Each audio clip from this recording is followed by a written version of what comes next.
So I'll be very brief. I've been really blessed with my career in academia before I entered into other types of ventures, including with gray matter and modality. I've been blessed to have the ability to train a lot of people.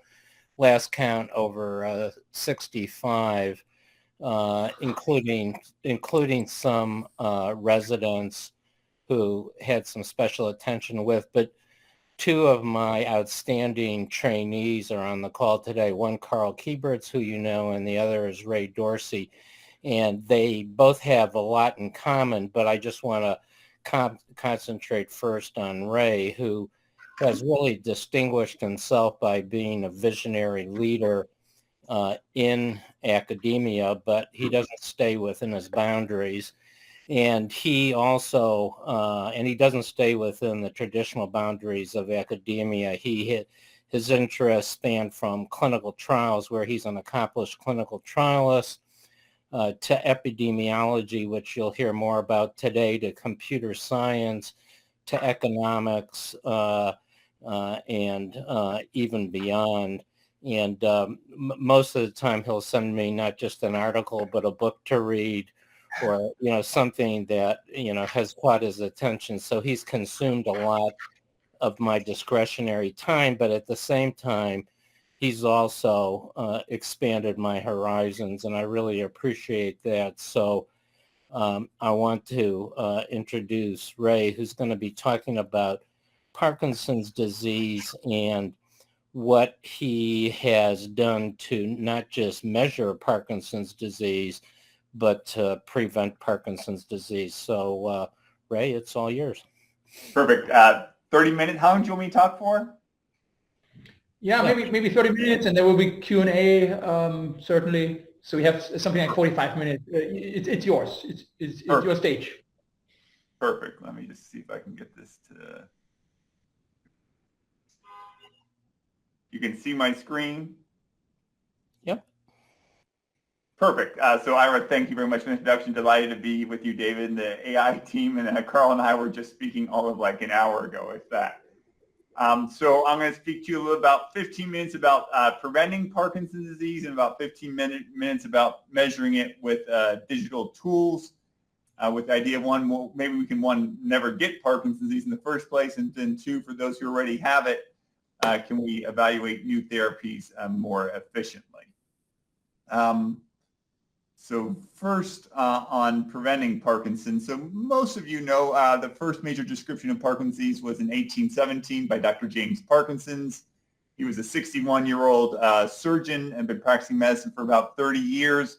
And something new caught his eyes on the streets of London, and it was people walking with a stoop posture, a shaking hand, and slow movement.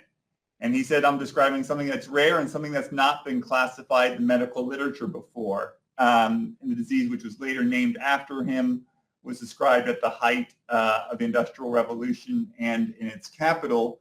And the air in London was terrible. This picture from 1847 basically looks like a modern day picture of Beijing. People are covering their mouths from the toxic effects of the air pollution, and you can't even see across the street. And when he described the condition, he talked about 6 individuals with the disease. 200 years later, there's the global burden of disease estimated there's 6 million people with Parkinson's disease. So how do you go from 6 to 6 million in 200 years? I submit it's unlikely to be genetic factors, and aging alone doesn't explain it. So there must be other environmental explanations. And just very briefly, the heritability of Parkinson's disease is really low. So this is a study from Nature Review Genetics looking at different diseases and their heritability from 0 to 1. And, very heritable conditions are type 1 diabetes and schizophrenia. And at the bottom of the list are diseases like Parkinson's disease and breast cancer. And some of you on the breast cancer front may say, well, BRCA1 and BRCA2, which are important and account for about 10% of breast cancer, but 90% have nothing to do with those genetic mutations. And the genetic mutations for Parkinson's disease are generally rare. In fact, about 15% of people have incomplete penetrance and have known environmental interactions. So what are the causes of Parkinson's disease? So here's my thoughts on the three most important causes of Parkinson's disease, at least in the United States. Air pollution, one, two, certain pesticides, and three, dry cleaning chemicals. Kind of crazy, dry cleaning chemicals, including this chemical called trichloroethylene. How many of you heard about TCE or trichloroethylene? Okay, so we got this. Okay. So these are the causes, and if you look globally, we're not doing very well on any of them. And the World Health Organization estimates that 95% of us live in areas of the world that have air pollution above levels deemed to be safe. Use of pesticides, including this pesticide called paraquat, which over 30 countries have banned, including China, is increasing in its use in the United States. And these dry cleaning chemicals, although banned in Western Europe and limited in the U.S., are seeing their global use increasing at about 3% per year. So quick evidence for each of these. So this is air pollution. So many of you have seen the TV series The Crown, and probably some of you saw the Great Smog episode. People saw The Crown. And so this is when Winston Churchill's at the end of his second term of being prime minister, or maybe third term of being prime minister, and a smog engulfs London, killing 12,000 people, leading to mass hospitalizations, and 3 or 4 years later, leading to the world's first Clean Air Act. And as bad as the Great Smog was in 1952, you can see on this graph on the left of particulate matter in the air of London. Air in 1800, air in London in 1800, when Dr. Parkinson's writing his essays, is twice as bad as it was during the Great Smog, and 20 times worse than it is today, and roughly on par with air pollution in Delhi, which is one of the cities with the worst air pollution in the world. And studies have linked, albeit small, studies have linked air pollution to Parkinson's disease, and all of these things these things are all inhaled. They're all mitochondrial toxicants, and I think that could be a common mechanism. Paraquat pesticides have a robust amount of evidence for their link to Parkinson's disease. We've known for at least 10 years that they're associated with a 150% increased risk of Parkinson's disease. And this pesticide, considered the most toxic weed killer ever developed, kills the weeds that Roundup doesn't. Been banned by over 30 countries, and China still covers most of the United States. It's undoubtedly being sprayed on farm fields in upstate New York today, perhaps as we speak. And it turns out that the makers of paraquat knew about its harmful effects and ties to Parkinson's disease for at least 50 years and covered them up. This is a great article from the British investigative newspaper, The Guardian. And just in brief, in 1962, they introduced paraquat to the United Kingdom, which has since banned the chemical, but still exports it to Brazil, Mexico, and the U.S. England bans a pesticide, but exports it to the U.S. In 1964, they found that skin exposure to paraquat in very high doses in rabbits causes weakness in coordination. 2 years later, they find that similar exposure in rats and mice results in a stiff gait or tremors. And they didn't withdraw the product. They didn't seek to introduce a safer alternative. They doubled down on it. You can see 50 years ago that regulators were concerned about people who might inadvertently lick small quantities of paraquat residue off their lips or inhale paraquat mist. So toxic were the concerns about it. And later studies showed almost a perfect correlation between areas of Canada that use pesticides and rates of Parkinson's. And the internal memo in the company said they were worried about the liability that paraquat might pose, like asbestos, and said that Parkinson's can go on for decades, and they were right. So that's one second environmental risk factor. A third, I think, is this chemical called trichloroethylene, which I've been spending the last 4 or 5 years learning quite a bit about. It's a really, really, really simple molecule. It's got 6 atoms, 2 carbons, 1 hydrogen, and 3 chlorines, hence its name trichloroethylene. And there's a closely related chemical called perchloroethylene that has just 1 additional chlorine atom instead of a hydrogen atom. And this was used in everything. In the 1970s, 2 pounds per person used. found in decaffeinated coffee, found in typewriter correction fluid, and a wide range of commercial industrial applications, including the 3Ds, decaffeinating coffee, degreasing metal, and dry cleaning clothes.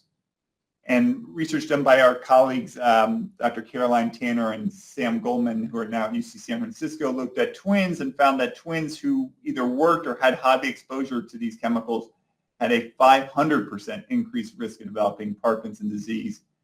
And the lag time was 10 to 40 years, so you don't get exposed and then develop the disease next day.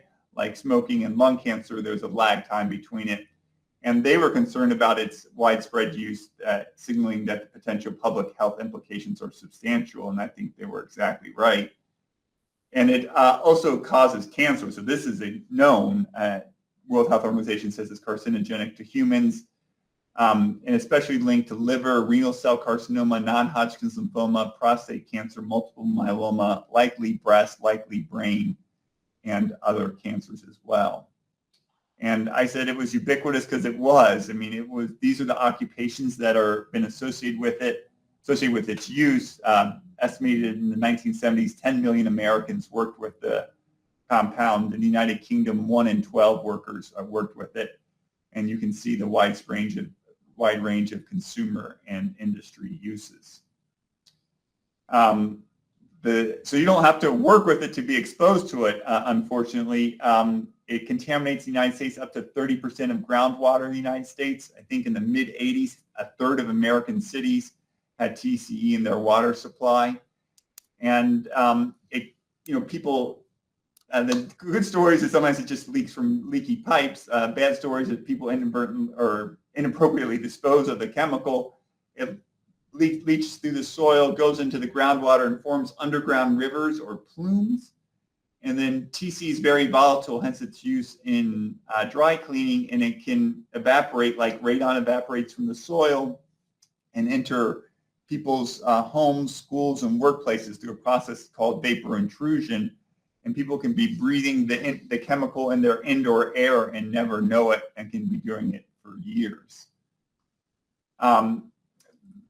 I suspect the reason many of you know about the chemical is because it's contaminated the marine base Camp Lejeune, where from the 1950s to the 1980s, over 1 million Marines, their dependents, and civilians were exposed to TCE in their drinking water at levels 3,000 times that which are safe.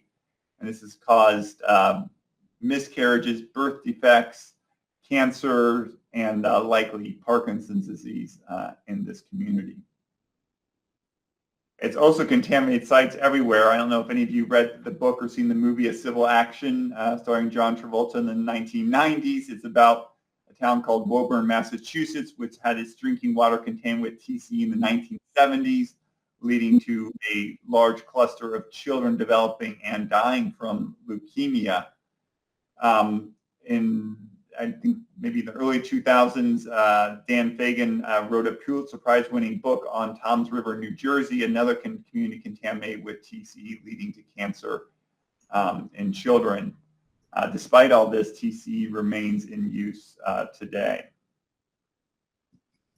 So those are the highlights of preventing Parkinson's. So obviously these are all readily preventable actions, and happy to talk more about it, but that's preventing. And now in turn to measuring Parkinson's, which is probably more germane to this audience. You all know that the way we measure Parkinson's disease and brain diseases in general, including these monoclonal antibodies that are likely to get full approval soon, is really, really not great. We have to say the disease measures should be objective, continuous, and sensitive, and our measures are subjective, categorical, and insensitive. That's our question for measuring gait in Parkinson's disease.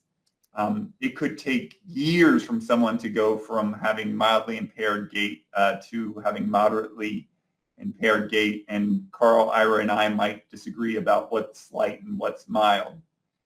The rating scales for Alzheimer's disease are older, less rigorous in their development, and even more subjective. You know, if you look at orientation, you go from none, being fully oriented, to questionable, fully oriented except with slight difficulty with time relationships, to mild, moderate difficulty with time relationships. oriented for place-out examination may have geographic disorientation elsewhere. As you can probably see, not, kind of concerning that this is what we're doing in 2023.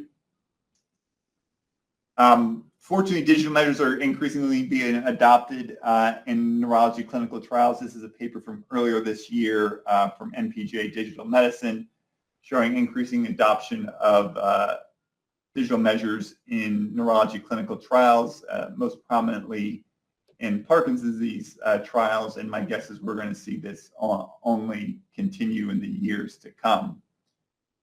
So what are some of these measures? I'm going to highlight a few. The first is using a smartphone. So many of you know smartphones, are great supercomputers and can measure key features of Parkinson's disease with really smart colleagues at Hopkins and Max Little, a mathematician in the UK, who developed a smartphone application that could measure voice by just saying ah, measure bradykinesia by just having you tap on the phone, and then measure gait and balance by using the accelerometers in the phone to get measures of key Parkinson's disease. And then Suchi Saria, a computer scientist at Hopkins, said, let's take these measures and develop a continuous measure that goes from 0 to 100 called a mobile Parkinson's disease score that can be measured by essentially anyone, anywhere with a smartphone.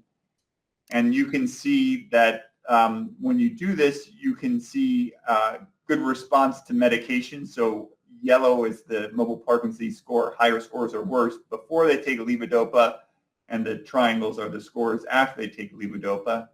And then you can see, one, it's an objective measure, but it's a frequent measure. You can do this, essentially every day of the week, and you can even do it multiple times a day if you're so inclined.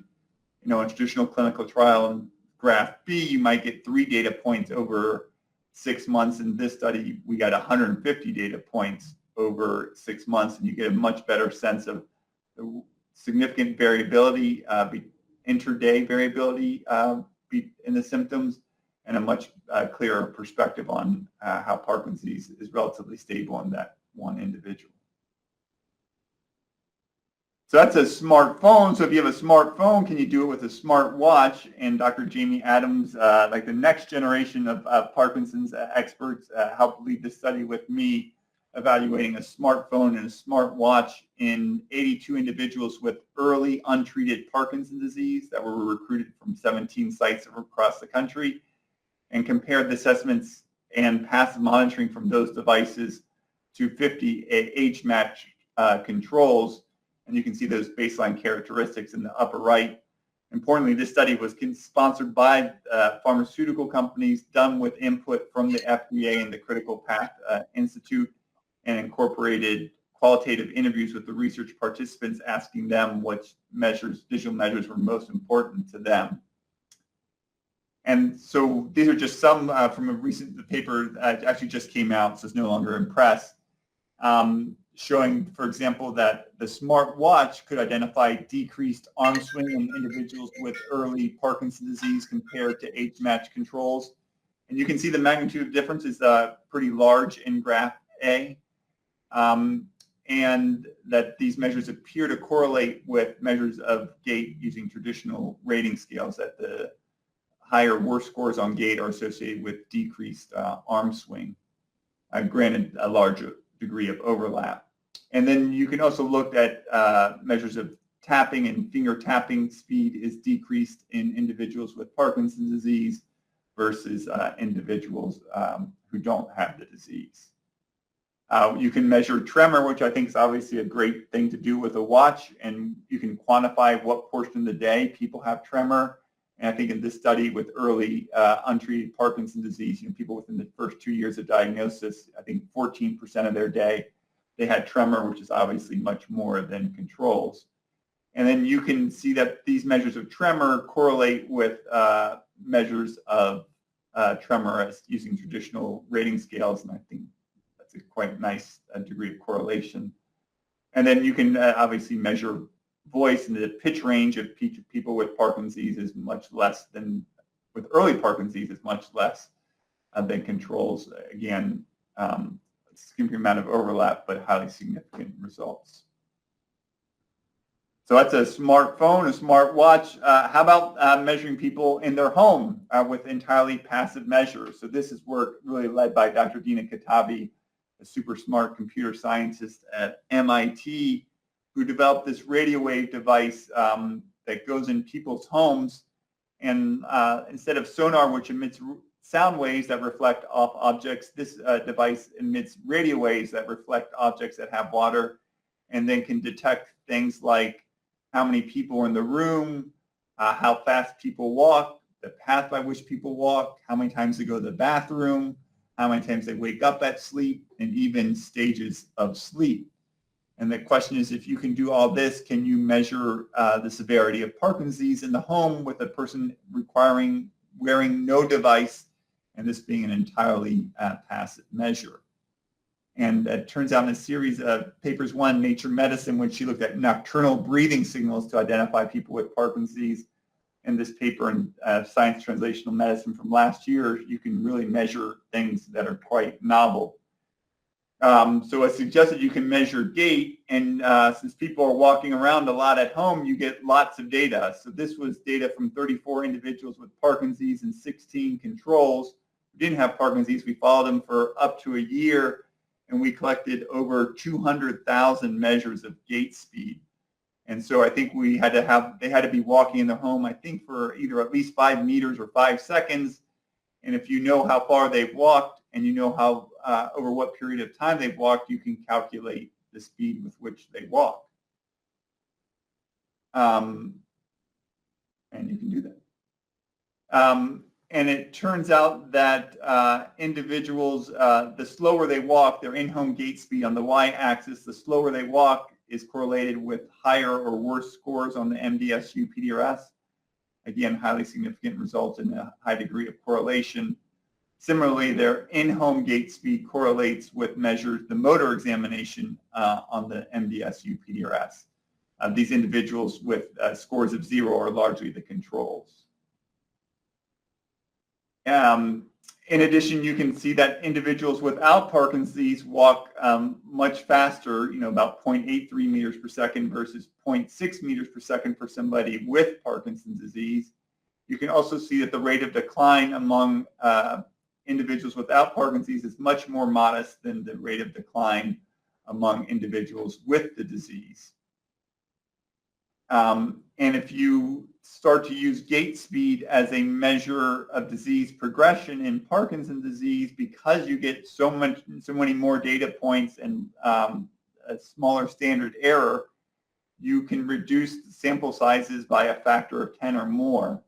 So this is the hypothetical sample size required for a 1-year trial that uses the MDS-UPDRS Part 3 as your primary outcome measure and expecting a 30% reduction in disease progression. You can clearly see this is just a not feasible study to be done, requiring over 10,000 participants followed for 1 year. Meanwhile, the number using gait speed is measured by a device in the home is, maybe 2 orders of magnitude less. And you can get to really very manageable sample sizes over a year with therapies that might be much more effective.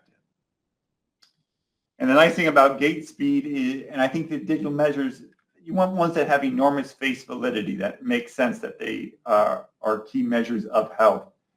And gait speed is, in the geriatrics world, is considered the 5th vital sign, or maybe the 6th vital sign. And it's linked to survival in older adults. And so this is a study from JAMA from 10 years ago that found that gait speed was associated with survival in older adults.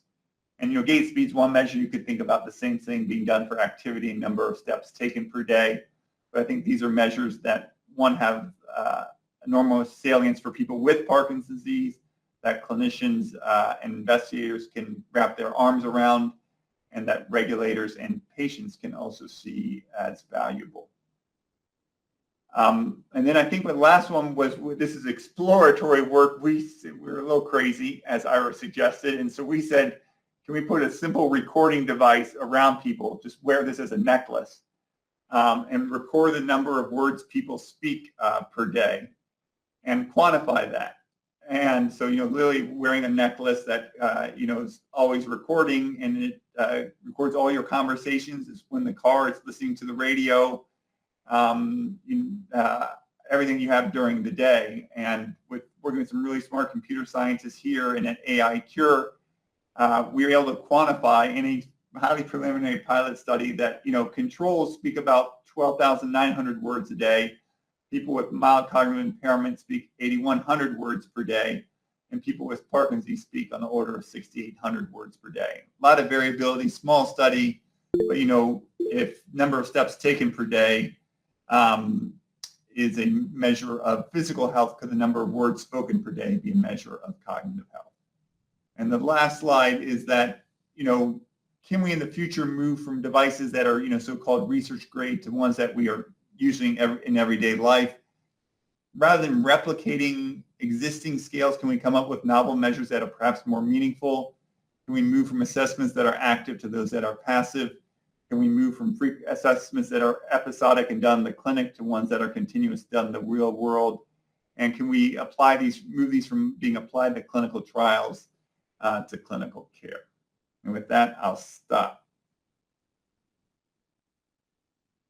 Well, Ray, that was a fantastic condensed overview of two extremely important topics. And first of all, I think for most of us, it was really interesting to hear about the causes of Parkinson's disease. It is one of the diseases that obviously is relatively clearly understood where it comes from.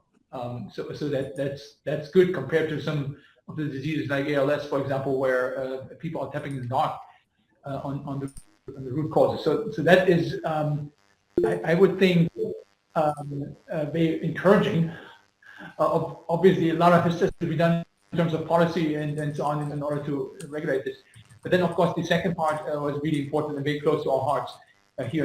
I'm sure there's some questions. I have some, but I will leave it with the team to go first. I think Bob has a hand raised. Bob. Oh, thank you. Can you hear me? Yes. Yes, perfectly. So I work a lot in digital health, sort of angel investing. And over the last year, I guess my general conclusion is you can look at gait, personal devices, movement, room devices, eye movement, typing, and pretty much everything works. And I mean, with some basic assumptions that it's well done and well controlled and so forth. So the problem isn't, does this work? The problem is twofold at the regulatory level. One is the FDA keeps arguing for clinical meaningfulness. So you can show someone walks faster or types better or fall, they keep saying, well, what is that clinically meaningfulness to the patient? And that's probably the most innovation destroying word that they use, because it just basically means they can reject anything that they don't consider somehow meaningful enough. And they then use that to take these already insensitive scales like UPDRS or the progressive supranuclear palsy scale, and they seek to desensitize the scale. So I remember a case in the PSP scale where it was a 0 to 5 measure of how often you fall, and the FDA proposed a new one that said, no, it's a 0 to 3 measure, and you actually are in the same category if you fall once a day versus once a month.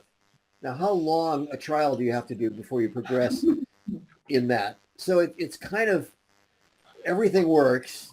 The FDA is putting completely inappropriate sort of screens over what they'll allow.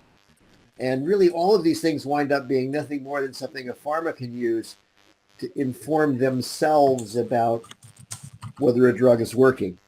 So I guess my point is, how can you get over this hurdle with all these wonderful technologies? You have raised great points. So one, this can be used for internal decision making. That in and of itself can be valuable. Dose response, phase 1, dose finding studies. I think I would not look to replicate existing scales. So I would look to try to measure things that are entirely new or novel. Trying to instrument the MDS-UPDRS or the PSP scale is not valuable.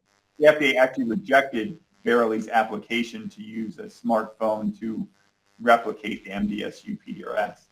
And then the clinical meaningfulness, that's why I think you got to things that have enormous face validity. And I think, number of steps taken per day, like, is being measured by, tens of millions of Americans. And people readily recognize, and there's a huge body of research suggesting that the number of steps you've taken per day is a great measure of health.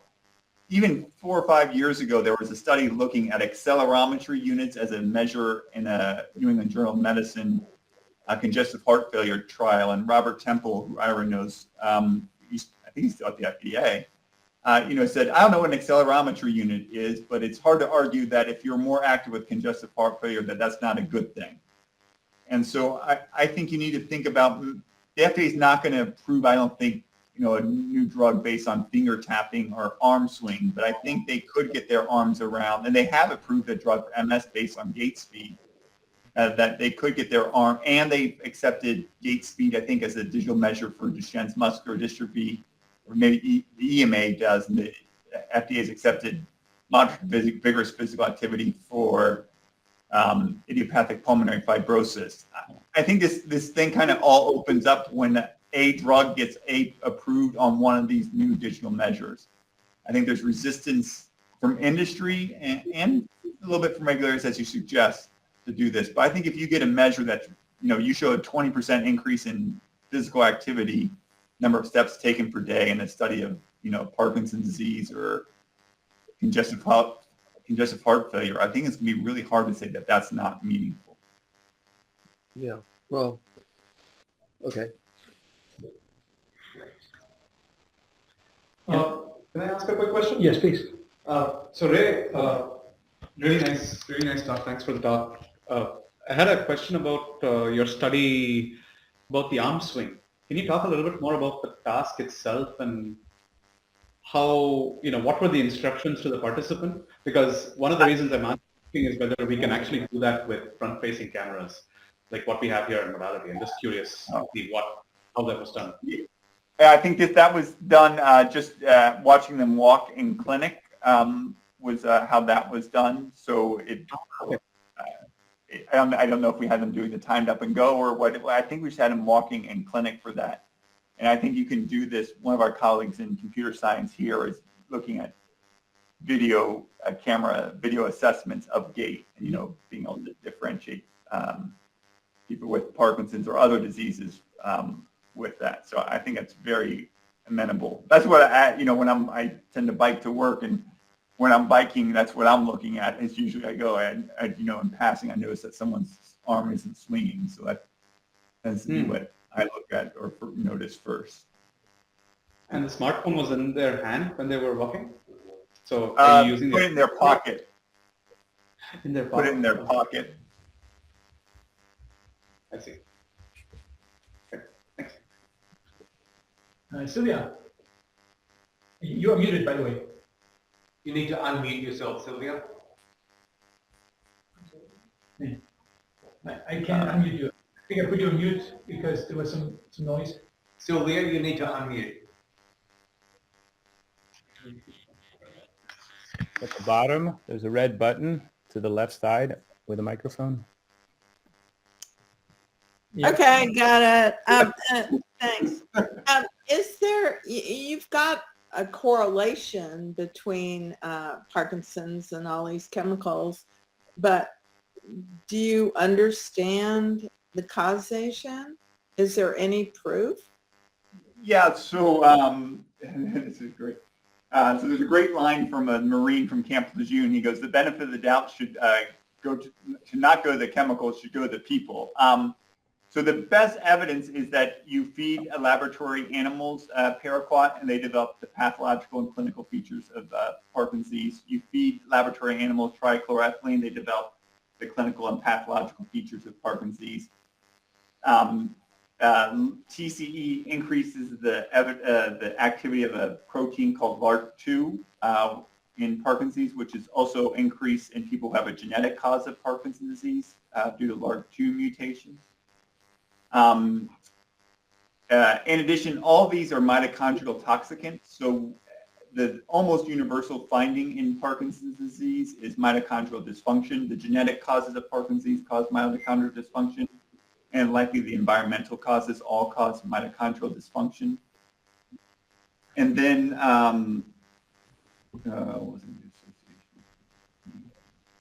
But you keep saying likely. They likely cause. Why can't you say they definitely cause? I would say this: the makers of paraquat were deeply concerned that they thought the research community would conclude that paraquat causes Parkinson's disease. The companies know way more than we do, and if you just look at their research, it like dwarfs what we knew, and they knew it decades before we did. So in my mind, I think there's little question that paraquat causes Parkinson's disease. You know, we're academics, so just like there's also always a probability behind it, right? You may take that the toxin all the time and not develop it. So yeah. the chances are increased when you're exposed to, say, air pollution that you will develop, but it is not necessarily causing the disease in every individual. And I think you need to think a couple things. One is how did we prove that smoking caused lung cancer? Anyone know how we proved that smoking caused lung cancer? Yeah, exactly. So in the 1950s, Richard Dahl and Sir Bradford Hill their experiment was they mailed postcards to all British doctors, all of them being men at the time, and asked them if they smoked, and if they smoked, how much they smoked, and then they waited around for them to die, and then they saw how many died from lung cancer versus how many didn't, and they found it. And so Bradford Hill, the biostatistician, put forth criteria by which you could go from an association to causation. Strength of the relationship, we have really strong relationships. Biological plausibility, we have a mechanism. Dose response, this seems to be the case for pesticides and TCE. Do we have animal models? It shows. So if you go through all of those criteria, you start to check them all off. More importantly, most of life's decisions aren't based on proof. Can you prove that the spouse you chose was the right person? Is it proof that you chose the right job, the right house you purchased? I think we look at things in a risk-benefit trade-off. And if you got chemicals that have been around since the 1920s and the 1950s, and they're associated with 150% increased risk of a disease, you might suggest to yourself that maybe we can come up with safer alternatives, 50 years after the fact.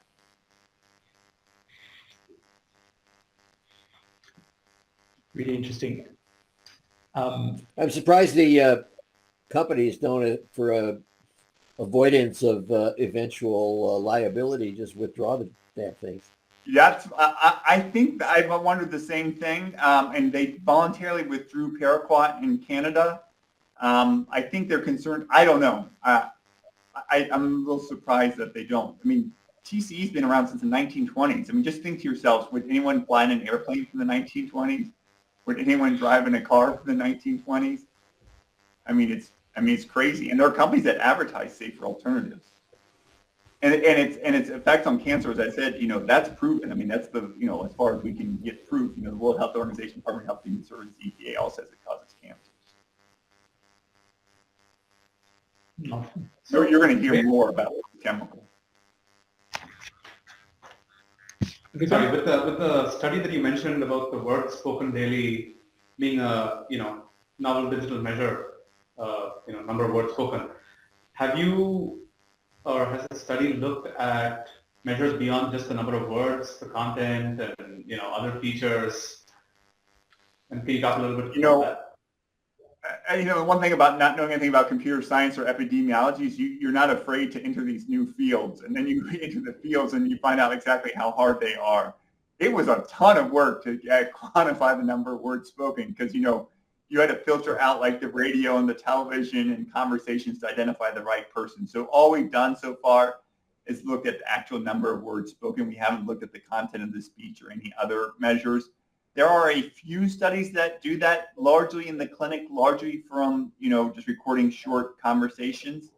That suggests you could find some differences. I wouldn't be surprised that you could find them. It's taken like 3 years to produce that one little graph. So Is that data still available? I'm assuming all the recordings and all of that. Yeah, we have it. We're writing it up. Actually, we just started writing it up this past Because month. I'm just thinking now with the new AI tools, you can do a lot of sentiment analysis. You can do a lot of analysis on that speech that wasn't available before and look for differences in the controls. Yeah, I think we're just scratching the surface of this. You can imagine what's her name, Alexa or whatever, monitoring people's different speech and being able to like identify people. But yeah, if you're interested, shoot me an email. I'm happy to tell you more about what we've done. It was a pilot study. We did recordings at baseline in 6 months. We just spent it. It just is a lot. Right. It also illustrates the challenges of using actually something that is all-encompassing and passively listening, for example, in this case, all along. You had this nice table where you have certain plans laid out, what you want to do with digital biomarkers, like, for example, going from active into more passive because that requires less involvement, going from clinical into at-home application and things like this. We are kind of in the middle right now. We really believe, in the current moment at least, that the signals are relatively strong if you have control over what you display and how you interact, for example. The words per minute was a very good example because you get all sorts of noises and you have privacy issues and other things. And while potentially by displaying stimuli where it is very clear who is speaking, what is being described, these sort of things that we currently do, potentially produce even stronger, signals at the end of the day. And that is something that you brought up as well when you said that the digital measures you looked at have the potential to reduce the size of the trials, the duration of the trials, and potentially increase the chances of success of finding a signal at the end of the day. Are these the three major objectives for you to look into digital biomarkers? Yeah, I just think in the United States, that's the economic model that, works, is that drug development, because, pharmaceutical companies, device companies are really interested in finding out whether their drug works. And the rating scales biases you toward the null, right? So an insensitive measure biases you toward saying that a drug that works doesn't. And I think, people aren't quite paying attention to that when they're looking at these Alzheimer's drugs. The fact that you see benefit on a terrible rating scale suggests that we could be understating the clinical effects of this. I mean, that you're going from mildly disoriented to moderately disoriented. I mean, that's going to take months, if not years. And, there's a ton of noise around that measure. So, I mean, granted, the effect size here are small. So, I mean, there's, thing, but I think we're not quite paying attention that these things could be more effective than we think. No, absolutely. It can revolutionize everything, right? It could first of all bring therapies to market which otherwise would have failed massively, and then also closing the loop, as you said, bringing these measures to people's homes so we can look at individuals and how they respond to things. And I think we should just think like in neurology, so when I was in medical school, there was one FDA-approved drug for MS. And what revolutionized MS therapeutic development was the MRI, so that you had an objective measure of disease that tells you whether your drug worked in a relatively small number of people in a relatively short period of time, so that when you went to phase 3 with your terrible clinical measures, you knew your drug was going to work. I mean, you knew you had an effective drug. It could have caused liver failure, but you knew you had a drug work, and you just hoped that it was going to show a benefit. Same thing for HIV. So it used to be the drugs for HIV were initially approved on preventing death, right? So you had to sit around waiting for people to die. In the early stages of HIV, people died relatively rapidly, so you could find out. But then you got CD4 counts and viral loads, and then you can screen a drug like that. And so I think when you get objective measures of the disease, whether it's biological, imaging, or digital, you can, rapidly accelerate therapeutic developments for that disease. And we've seen that in a wide range of in other conditions. And I think we're going to hopefully start to see that for brain diseases. Which, by the way, affect, the leading source of disability in the world. Bob, I put you on mute. So you want to start? Yeah. So what's the expectation of the amount of user interaction that's required? Because I've seen great devices where the whole thing has been deep sixed by the need for the debilitated customer to keep, a watch charged or some device, a phone kind of on their person versus just being completely casual about it. And everybody varies. I don't typically have my phone on me most of the day. It's kind of sitting at my desk. And so it seems to me what's going to eventually prevail here is something where, what I like about modality is their agent is a self-assessment, but the patient has to do something. They have to log in and sign on, and that creates a certain sort of QC that you can, remind people to do, or you can sort of tell them or know they didn't do, versus some completely ubiquitous device or monitor that may not know that, you're not in the room, or may have to be charged or may not be worn or whatever. So it's sort of like there's the level of patient interaction has got to be not zero, because if it's zero, then you can get all these other artifacts of people screwing up. But if it is something like modality, it's kind of the ideal solution, I think, because you have to do something to do it, and you can remind people and harass them, and you can kind of monitor it so yes or no that they're a valid point. And then you can also, once they get online, you can sort of control what it is they do. But you don't have to have all those things that are doing this research studies, clinic visits, and a technician or somebody monitoring or making a judgment call on something is death, doom, and destruction to the quality of the data. Yeah, so I think all those points are spot on, and you speak like you've been through this a few times. And so I think passive measures are really, really, really, really wonderful. So, and the ability to do real-time monitoring. So for that Emerald device, the measuring people's gait speed in the home, they didn't have to do anything. We could monitor in real time if we were getting data or not getting data. If we weren't getting data, we could troubleshoot it and solve the problem. And I think some of those studies, I don't remember that particular one, we've not ever seen some of these participants. They've never set foot in clinic. So I think, one of these measures of the AI modality and others is that you can bring the assessments to the participant instead of the participants to the assessment. And that's a really, really powerful thing. And then you can, really get good data on ensuring that they're compliant or with the assessments. I think like the smart watch, I think it's really nice because, generally people, I get the sense, I don't have a smart watch, that, people keep it on all the time and then they, charge it, at night. So I think some measures, that's why I like things that are commercial, because people are used to using them.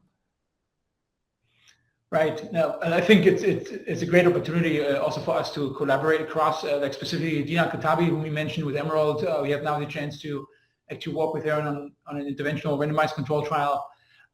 There's also other things like EEG and as you mentioned, variable devices. Like not one solution is going to fit and fulfill every premise, but it's really the combination of different things together which will shape that phenotype of the disease and will help move the needle. And in drug development, I don't think you're stuck with just using one device, right? You can use multiple digital measures to assess different aspects, and you want to get a signal, in an early stage, you want to get a signal, do I have an efficacious drug, yes or no? And so having multiple different measures following different things. And some of these devices are relatively inexpensive, if you compare it to an imaging test, for example, Absolutely. Yeah. And I think we had a question from Sarah. I was just curious, thank you. I was curious, how do you account for the possibility of multiple conditions at the same time interfering with the data? Whether it's someone having mild cognitive impairment in addition to Parkinson's, or maybe that's not a great example, but also if you measuring something like long COVID, people often have multiple manifestations of neurologic and what have you. So I was wondering how, when you're measuring these things, you take that into account if a drug company, for example, is trying to prove efficacy. Randomization. Okay. It's also part of the exclusion and inclusion criteria, right? You define very clearly whom to include in a trial. So you would say, okay, it can't be an MCI patient, can't have had COVID, these type of things. Well, that's not going to exist in the future, right? I mean, everyone's going to have had it. And I think Yeah. with long COVID in particular, I don't think most people are going to know exactly what they have, or it won't have been diagnosed. That's why randomization is to address confounding variables, known and Right. unknown. I see. I just think they're going to be so multiple from here on out. Yeah, I mean, there are multiple, like, now, I mean, there's everything Yeah. from smoking to, Right. bad parenting to education to, any thousands. That's great. Yeah.